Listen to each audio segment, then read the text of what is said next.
Welcome to the Madison Miller Podcast. Today is Monday, October 12th, 2020.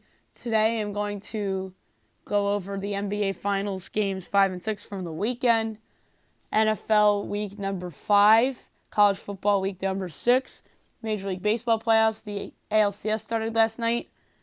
NASCAR, we'll go over those races. NHL free agency, we'll talk about moves made and who's been making good ones and who's been making bad ones and non-good and non-bad. And my best bet of the day. All right, we'll start today with the NBA Finals. Game number 5. The Heat stave off elimination and forced a Game 6 with a 111-109 victory. Jimmy Butler, yet again, was unreal, or 111-108, my bad. Butler, 35 points, 12 boards, 11 assists. And then LeBron James, 40 points, 13 boards, 7 assists. Bam had 13, 4 and 4. Jay Crowder had 11. Duncan Robinson had 26 and 5 boards. Tyler Herro had 12. Off the bench, Kendrick Nunn had 14. Meanwhile, for the Lakers, Anthony Davis had 28 points and 12 boards. Davius Caldwell-Pope had 16, and their bench didn't do anything. They came back to haunt them in Game 5. In Game 6 rolls around, the Lakers dominate 106-93 to win their 17th championship in franchise history, their first in 10 years. LeBron James, 28 points, 10 assists, and 14 rebounds, so another triple-double in a finals game. That's 11 triple-doubles in finals games, as LeBron was the unanimous finals MVP, as he should have been. Anthony Davis had 19 with 15 boards. Danny Green had 11. Davius Caldwell-Pope had 17.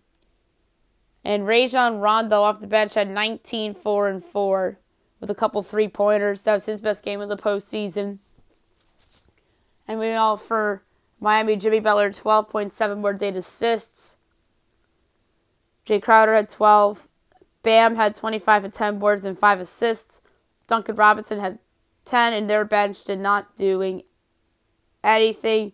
Goran Dragic came back in this game as well, but it certainly did not really help them, as that score looked very deceiving, as the Lakers knew that they had it in the bag, and Miami just scored a lot of garbage time points to make 106-93 look somewhat respectable. So, successful season for the Lakers, obviously. Frank Vogel, I said it at the time, was a better hire than Tyronn Lue would have been, and that looks like a correct statement, as Vogel in his first year there wins the championship.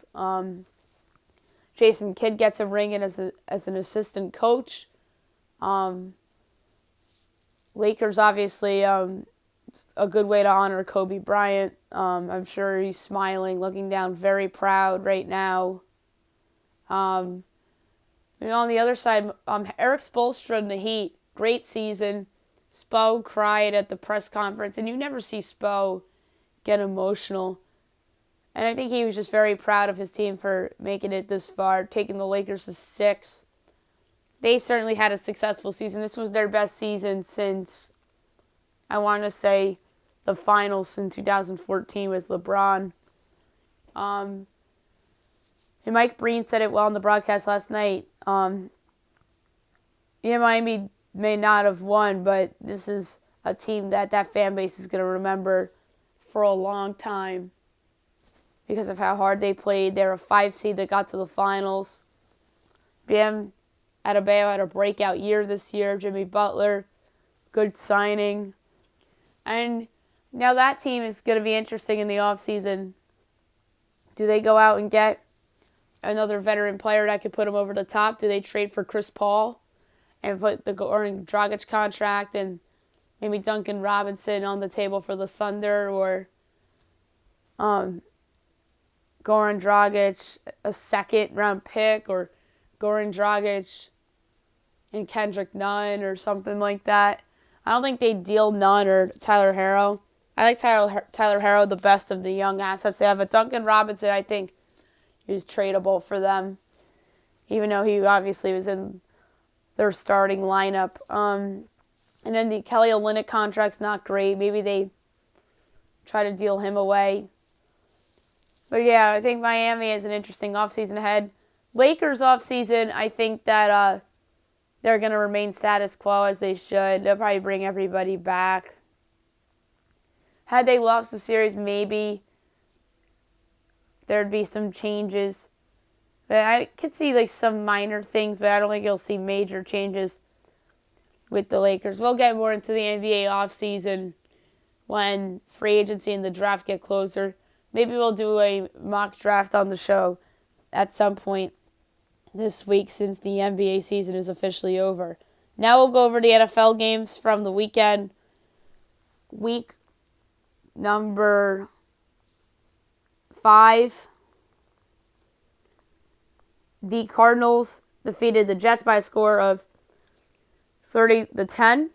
The Cardinals are 3-2. The Jets are 0-5. Kyler Murray, 27-37, 380 yards, a touchdown, the pick. Joe Flacco starting in place of Sam Darnold, 18-33, 195 yards, and a touchdown. Panthers over the Falcons, 23-16. The Panthers 3 straight wins. They're 3-2. Atlanta's 0-5, and they fired Dan Quinn after the game, as well as Thomas Dimitroff. Teddy Bridgewater, 27-37, 313 yards, and 2 touchdowns. Matt Ryan, 21-37, 226 yards, and an interception. Raiders over the Chiefs, 40-32. Pretty stunning upset. Raiders 3-2, KC 4-1. Derek Carr with one of his best games in a while. 22-31, 347 yards, 3 touchdowns, and a pick. Patrick Mahomes, 22-43, 340 yards, 2 touchdowns, and the pick. Steelers over the Eagles, 38-29. Steelers 4-0. Philly 1-3-1. Roethlisberger, 27-34, 239 yards and 3 touchdowns. Carson Wentz, 20-35, 258 yards, 2 touchdowns, and 2 picks. Rams over the Washington Professional Football Team, 30-10. Rams 4-1. Washington 1-4. Jared Goff, 21-30, 309 yards, 2 touchdowns, and a pick. Kyle Allen, 9-13, 74 yards, and he got injured. And then came in Alex Smith. Great story of yesterday. Alex Smith seeing game action for the first time in 2 years. 9-17, 37 yards. And after his first completed pass, his family gave him a standing ovation. And that was a feel-good story for yesterday in the NFL, even though Washington's terrible. That Alex Smith got to see some playing time. Ravens dominate the Bengals 27-3. The Ravens 4-1. Cincinnati 1-3-1. Lamar Jackson 19-37, 180 yards, 2 touchdowns and a pick. Joe Burrow 19-30, 183 yards and a pick. A bad game by Joe Burrow. He looked like a rookie for the first time all year. Texans over the Jaguars 30-14. Texans 1-4. Jags 1-4. Deshaun Watson, 25-35, 359 yards, 3 touchdowns, and 2 picks. Gardner Minshew, 31-49, 301 yards, and 2 touchdowns. Dolphins over the 49ers, 43-17, one of the more stunning results of week number 5 for sure. Miami 2-3, San Fran 2-3. Ryan Fitzpatrick, 22-28, 350 yards, 3 touchdowns. Jimmy Garoppolo was benched at halftime in this game for C.J. Beathard. Garoppolo, 7-17, 77 yards and 2 picks. Beathard, 9-18, 94 yards and a touchdown. I think that was a major mistake by the 49ers in this game. Not saying that that's why they lost, but benching Jimmy Garoppolo when your defense can't do anything is just wrong. Inexplicable. Nick Bosa, that loss for them looks like the death nail of that team. Browns over the Colts 32-23. The Browns 4-1. Indy 3-2. Baker Mayfield 21-37. 247 yards, 2 touchdowns, and 2 picks. Phil Rivers 21-33. 243 yards and 2 picks. Cowboys over the Giants 37-34. And what was the best game of the day? Despite Dak Prescott hurting his ankle. That was just brutal, by the way. Feel so bad for Dak. In his contract year, breaks his ankle, and obviously just a huge blow for not only the Dallas Cowboys, but from the NFL. As the Cowboys get a big win, much needed win, 2-3 on the year. Giants 0-5. Dak Prescott 14 of 21, 166 yards and a pick six. Then Andy Dalton came in, 111 yards, 9 of 11. And then Daniel Jones 20 of 33, 222 yards. Seahawks over the Vikings 27-26 on Sunday Night Football. Seahawks 5-0, Vikings 1-4. Russell Wilson 20 of 32, 217 yards, 3 touchdowns and a pick. Kirk Cousins 27 of 39, 249 yards, 2 touchdowns and the pick. And then tonight, 8:15, ESPN, you got the Saints hosting the Chargers. No Michael Thomas in this game. The total's 50. The Saints are 7-point favorites. Minus 275 on the money line. Chargers plus 225. In my pick for this game, I'm taking the Chargers getting the 7. Justin Herbert has played very well this season. He reminds me of Daniel Jones from last year, except that he actually has talent, unlike Daniel Jones. And I compare those two because Herbert just brought a new swagger to the team, like how Jones came in and brought a little bit of life to the Giants last year. And Herbert really has shown me a lot. Yeah, he had his rookie moment, like his bad rookie moment against the Panthers. But other than that, he's been very solid this year. And I think they have a slim chance to win the game outright, but I wouldn't take the money line. But give me the Chargers plus 7 against Drew Brees and the Saints, although I expect the Saints to win a very close game. Now, college football from the weekend. That was an interesting weekend as well. I think there were 27 games on the board from the weekend. Friday night, Georgia Tech over Louisville, 46-27. Georgia Tech 2-2, Louisville 1-3. Number 21, Texas A&M over number 4, Florida, 41-38. The biggest win Jimbo Fisher has ever had at Texas A&M. They're 2-1. And Florida is 2-1. Number 8, North Carolina over number 19, Virginia Tech, 56-45. UNC 3-0, Va Tech 2-1. Missouri upsets number 17, LSU, 45-41. Part of that was because the game was played in Columbia rather than Baton Rouge due to Hurricane Delta, as both teams are 1-2 on the season. Oklahoma over number 22, Texas, 53-45 and 4 overtimes. Great game. And OU 2-2, Texas 2-2. Liberty over UL Monroe, 40-7. Liberty's 4-0. UL Monroe's 0-5. NC State over Virginia, 38-21. NC State is just exceeding expectations all season. They're 3-1. UVA is 1-2. South Carolina over Vanderbilt, 41-7. They looked excellent. They're 1-2. Vandy 0-3.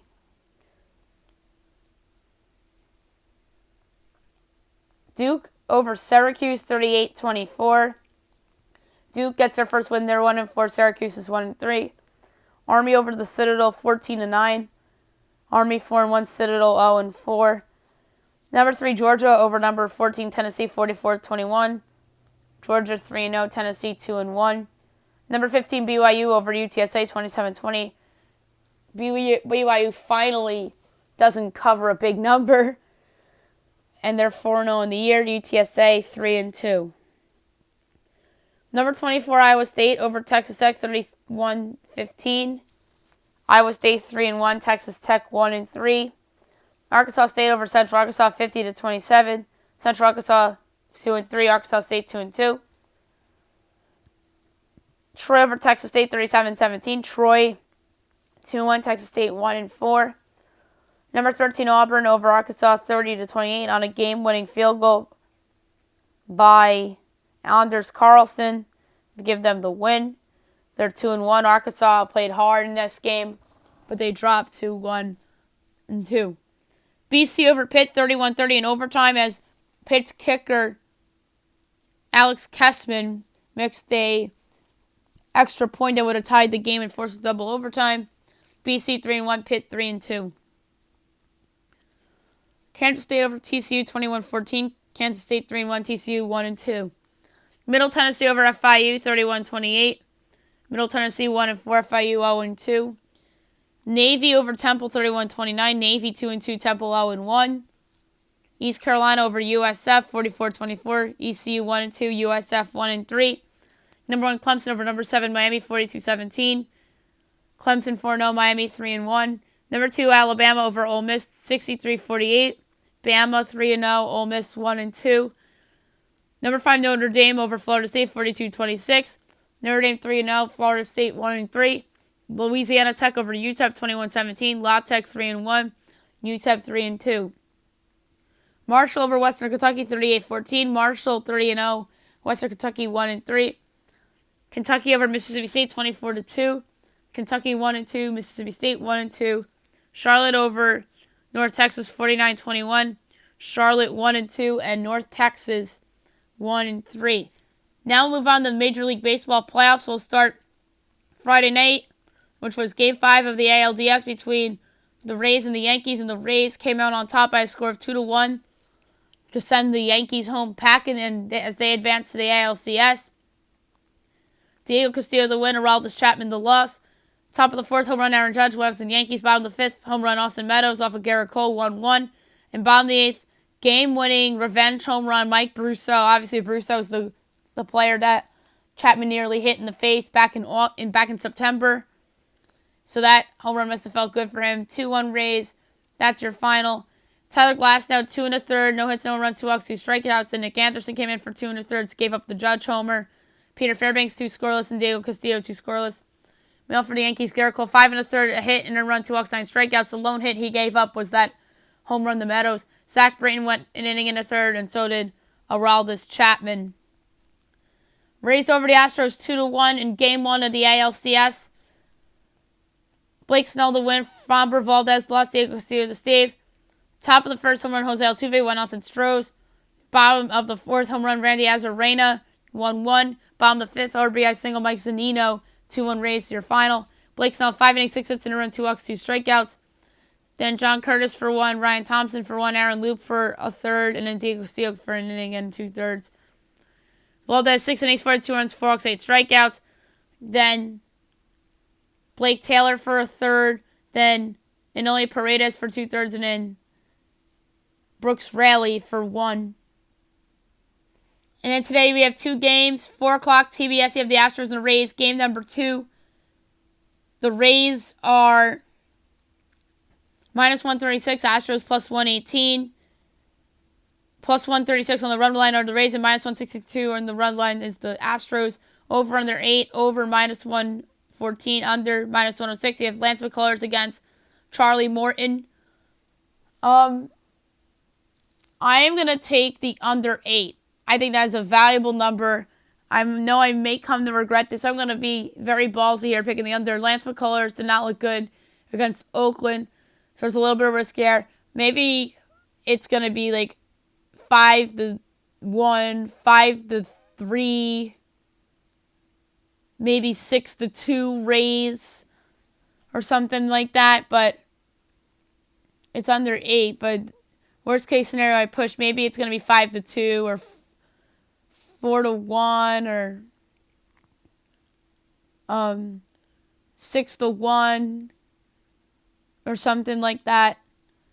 It's going to be the under, and I think the Rays go up 2-0. And by the way, I predicted Rays in 5 on the show on Friday. I said that the winner of Yankees-Rays would win in 5 over the Astros. So Rays in 5. And then the NLCS is Braves and Dodgers. I'm going to preview the series first before I make a pick for tonight. Game 1's Max Fried and Walker Buehler. Game 2, Ian Anderson and Clayton Kershaw. Game number 3, you have Kyle Wright, and then probably Dustin May for the Dodgers. Then we don't know who's going for game 4, 5, 6, and then potentially a 7. So this is literally going to go potentially 7 straight days, and same for the AL side. So that's similar to the DS games. I think that this is going to be the better series of the two. I think that both teams are playing very well in all phases of the game. But what this comes down to for me is that Kenley Jansen in the postseason never trusted. I think that Padres series was a good reminder of that game too. And I think that that series obviously goes longer if Cody Bellinger does not make that great catch to rob Tatis of that home run in game number 2. Probably the Dodgers win in 4 rather than 3. So he saved their ass in game number 2 of that series, Bellinger. And then they dominated in game 3. To game 1 was a low-scoring pitching game. Then Walker Buehler pitched well in. And then the Braves, meanwhile, have pitched well, a ton of shutouts. Their starters have been wonderful. Their bullpen's been good. And don't forget about Cole Hamels. He'll probably start in game number 4 for them. And then the depth of the Dodgers worries me. This is where I think they'll miss David Price, personally. Even though David Price has not pitched a game for them. I thought that there's a chance that opt-out would come back to bite them, and I think it could very well do so here. But the lack of trust of their bullpen, most notably Kenley Jansen. I think Brian Snitker has a slight managerial edge over Dave Roberts. Because Dave Roberts has messed up in the postseason so many times. And then, obviously, the Dodger lineup is great, but so is Atlanta's lineup. So the pick in the series, Braves in 7.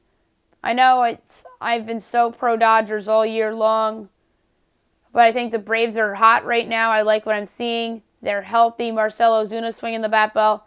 Ronald Acuna, obviously, is great. They have a lot of depth on that team. Johan Camargo is a good utility player. You got Freddie Freeman, who has never been to a World Series, so that would be a great story for him.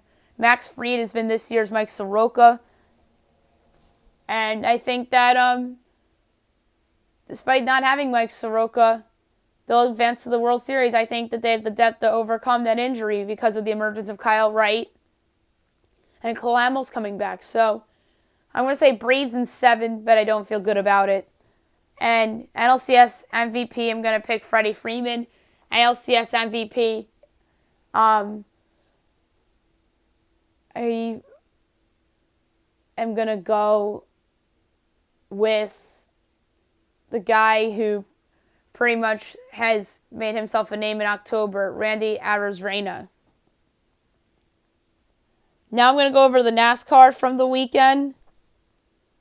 Had some interesting races. We will start with the Xfinity race from Charlotte, which took place on Saturday afternoon. And your winner was AJ Allmendinger, who got a huge win in this race.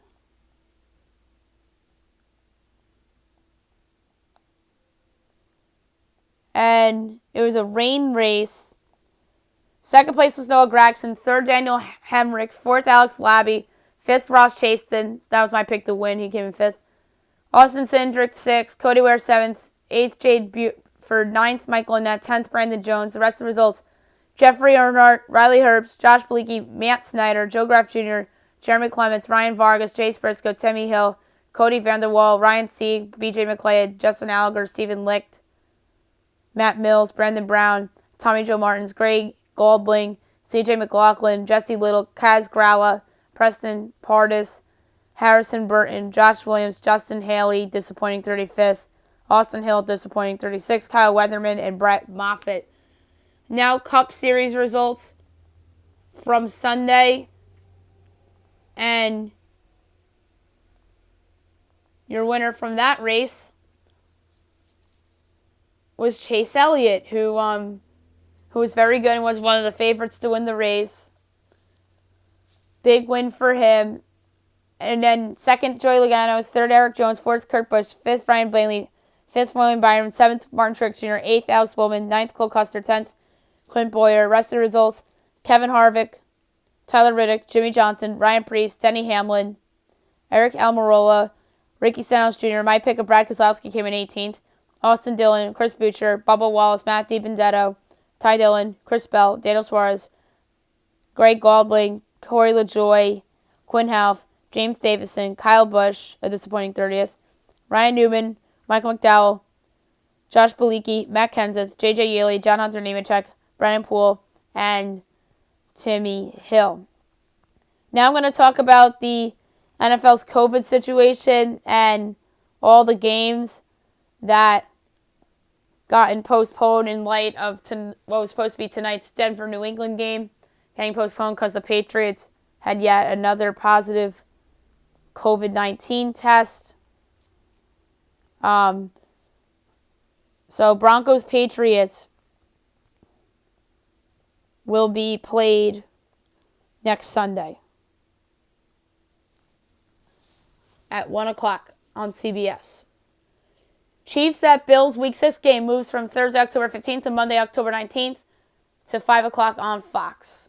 So they get the late afternoon slot on next Monday. And next Monday we'll have a doubleheader on Monday Night Football instead of this Monday. Jets at Dolphins moves from Week 10 to Week 6, 4:05 at CBS. So that moves from Week 10 to this upcoming week. And Jets Chargers moves from Week 6, which would have been this weekend, to Week 11 at 4:05 on CBS. That's November 22nd, so the week before Thanksgiving. Jacksonville at LA Chargers moves from Week 8 to Week 7, which was next weekend. Chargers at Broncos moves from Week 11 to Week 8, so which is November 1st at 4:05 on CBS. Chargers at Dolphins moves from Week 7 to Week 10 on November 15th, 4 o'clock on CBS. And in Miami at the Broncos moves from this week to Week 11, 4 o'clock on CBS. So a lot of changes to the schedule. I think the Chargers come out as some sort of losers in this because they have so many changes on the fly.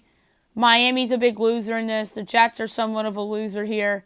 And then Denver's a loser too, because obviously Denver is the reason why these games were moved, because Denver played the New England, or was supposed to play New England today, which got moved to Sunday, and that caused a big domino effect to the NFL schedule. And the Dolphins, Chargers, and Jets were the casualties to the schedule changes. And it looks like that, despite a staff member of the Titans testing positive, that game will be played tomorrow night. So that's good news for the league. And obviously we're going to have a game tonight between the Chargers and the Saints, which we talked about earlier. Now we'll talk about NHL free agency. An interesting couple days thus far. Just going to go over day-by-day moves. So the big one from yesterday, Taylor Hall to the Buffalo Sabres, 1 year, $8 million. Very surprised by that signing. I did not expect him to land in Buffalo. I thought Taylor Hall had a chance to go to like Colorado or Dallas or something like that. I think I picked Dallas on the show. But I think this is a big help for Jack Eichel. He finally gets a good player, albeit on a 1 year contract, to play with him. So it's going to be interesting to see how that works out. And obviously, if they're out of it at the deadline, then they'll trade him.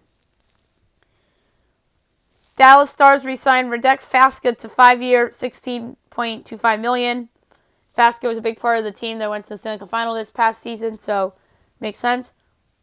Red Wings signed Vlad Nemestikov, 2 years, $4 million.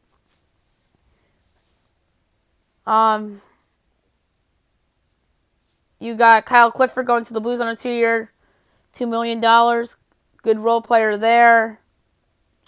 Toronto signs Jimmy Vesey, 1 year, $900,000. I think that's a steal. Bruins signed Craig Smith, 3 years, $9.3 million. Blackhawks signed Nikita Zadorov, 1 year, $3.2 million. Obviously, that was the trade. That trade piece they got, and then obviously Brandon Saad went to Colorado. Colorado signed Andrei Burakovsky, 2 year, $9.8 million. Red Wings signed Thomas Greiss, 2 year, $7.2 million. I like that signing for them. So the trade made some quietly nice moves.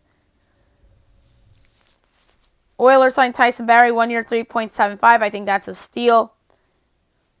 Kevin LeBlanc, 4 years, $19 million with the Sharks. Sabres, Cody Eakin, 2 year, $4.5 million. That's a nice signing. Carolina signs Jesper Foss, 3 years, $6 million. Wonder if the Rangers could have conceivably done that. As I was on a show last night with my buddies Derek and Brew and Dan Wheeler, and that was brought up. So I wanted to bring that up here. Luis Dominguez to the Flames, 1 year, $7,000. Columbus, Mikko Koivu, 1 year, $1.5 million. So he'll probably be a fourth-line player for them. Oilers signed Mike Smith, 1 year, $2 million.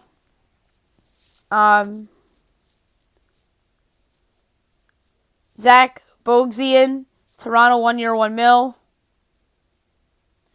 Trevor Van Riemsdyk to Washington, 1 year, $8,000. That's a nice signing. Jets, Nate Thompson, 1 year, $750,000.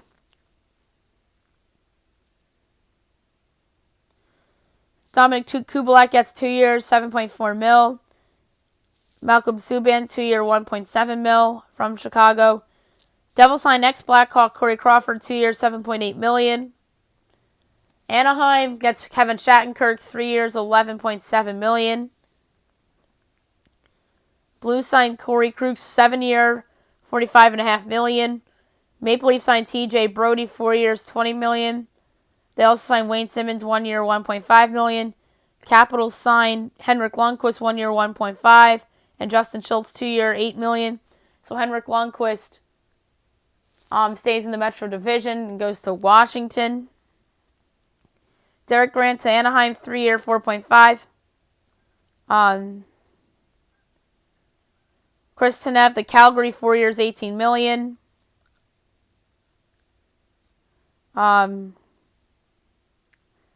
Someone that hasn't signed yet is Alex Pietrangelo, and the hot rumors that he's going to Vegas, but Vegas is finding somebody to try to dump Nate Schmidt or Marc-Andre Fleury to. I think the one they want to dump is Fleury. Like, the Blackhawks should take Marc-Andre Fleury. Like, find a way. Like, they are the team that I think has the weakest goaltending right now. Like, they lost Corey Crawford. Robin Leonard re-signed in Vegas. Henrik Lundqvist, that would have been a good spot for Lundqvist, but he obviously wanted to go take a discount on a contender.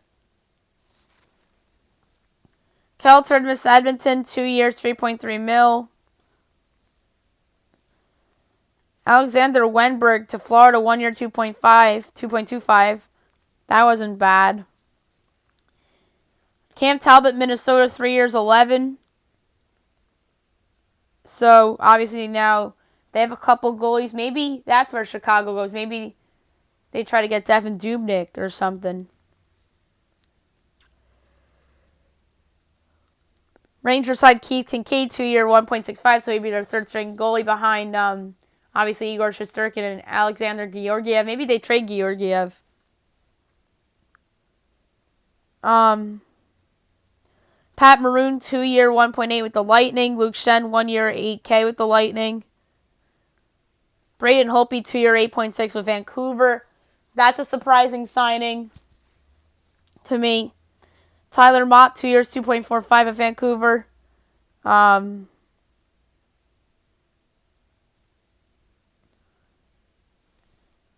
then extension, Josh Anderson, 7-year, 38.5. They traded for him in that Columbus deal that sent Max Domi to Columbus.